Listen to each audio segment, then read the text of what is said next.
Good day, fellow noobs and masters of the art, to part 4 of the LOTRO Things You Should Know collection. I apologize for the wait, but we have a special one this time. I wanted to show that your comments in the last 3 videos were heard, and I selected 7 tips that I and possibly you don't even know, thanks to their helping hand.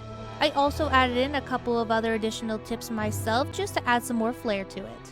Full-on disclaimer that if I mispronounce your name, I am so sorry. I try my best with it, but I don't always hit the mark. And if you like this video, please hit the thumbs up and don't forget to subscribe. So let's get to 10 additional things new players should know about LOTRO.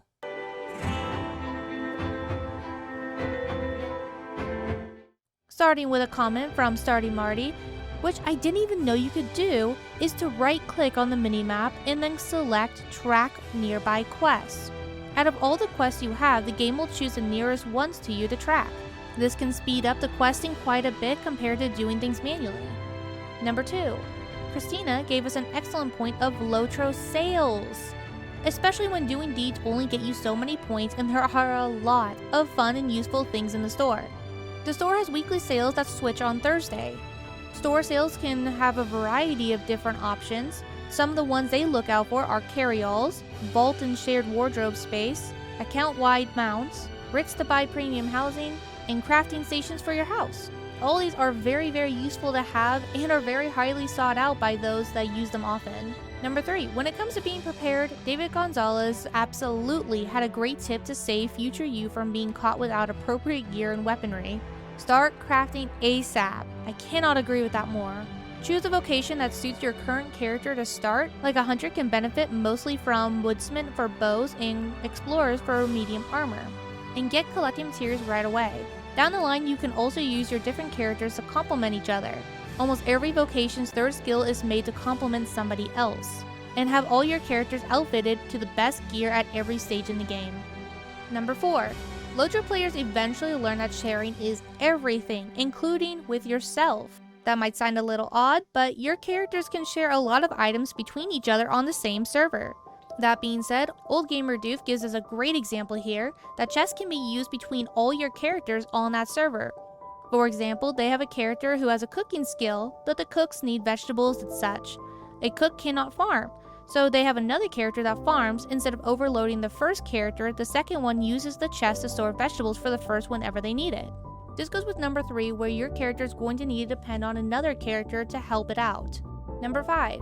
When fighting any mob in LOTRO, you got to be careful. It's very easy to wander into places you shouldn't and just start swinging or arching away at nearby enemies.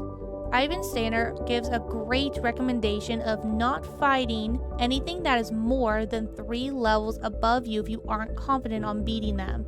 It's kind of the rule of thumb, no more than 3 levels above you. I do agree with this. Unless you know that you're going to be able to beat them, over 3 levels, I don't believe even give you that many more points. There's a sweet spot right there in the middle that gives you the maximum amount of experience received. Number 6. We mentioned sharing with yourself, but helping others has its own rewards too, like earning money. Little Man pointed out that you should sell your items at the auction house. Other players need items you may have picked up, and auction houses can be found in any of the major cities. Just look for the mallet. Number 7. Playing can sometimes be about getting things quickly. What I mean is attaching things to your quick slot. Jack Ford gives a great tip for emotes specifically. If you do Shift+C, it comes up with your collection panel with emotes, mounts, pets, and stable masters. From there, you can drag the emotes you own as skills into your skill bar for quick access. You can also see where you acquire different emotes. Number 8. Starting with my own tips again. If you're uncertain which class to choose, I have personally found the Hunter to be awesome. I highly enjoy using the bow, and the wayfaring skills allow you to have guides that allow fast traveling without a cooldown. More guides can be unlocked with increasing your standing with other races and factions, plus it's available for almost every race. Number 9. Wonder why you don't have full health all of a sudden? Or how much time is left for limping after jumping off a cliff?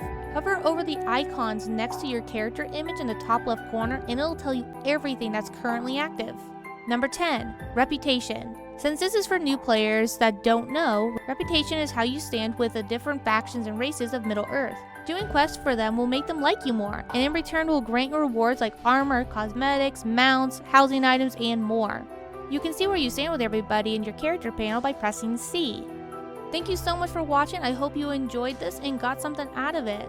Thank you again for those that commented additional tips and tricks. Sharing the love of LOTRO knowledge is not only helpful, but very much appreciated. I hope you have a wonderful day, and I'll see you next time.